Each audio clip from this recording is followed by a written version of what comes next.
سلامونه ولس او خدای دې وکړي چې ښه به وي. د وطن خلکو دپاره دا پیغام دی.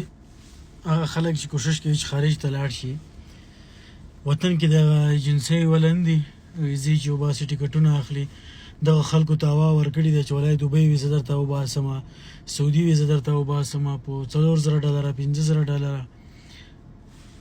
نه سعودي افغانانو ته ویزې ورکوي نه دوبۍ. زه $10,000 ورکوم ما ته دوبۍ ویزه وباسي، ځئ سعودي $10,000 ورکوم سعودي ویزه دې ما ته څوک وباسي. دا ټول رشخند دی. تا نه به روپۍ واخلي، $4,000 ته ورکړي، څلور بل تر $1,00,000 پورې ډالر جمع کړي، تا په روپو به خپل تجارت شروع کړي، کاروبار به شروع کړي،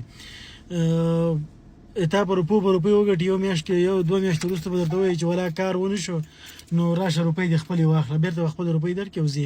او ځینې کیسه قسم دی که درم کې درته وایي چې 1000 روپۍ دې نشته، خبره خلاصه.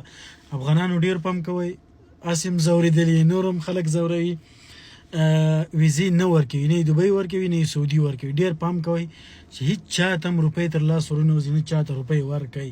صحیح ده؟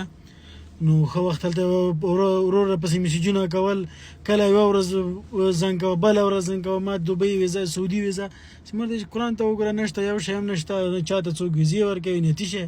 ډېر پام کوئ چا ته هم روپۍ تر لاس ورنوځي. ښه وخت.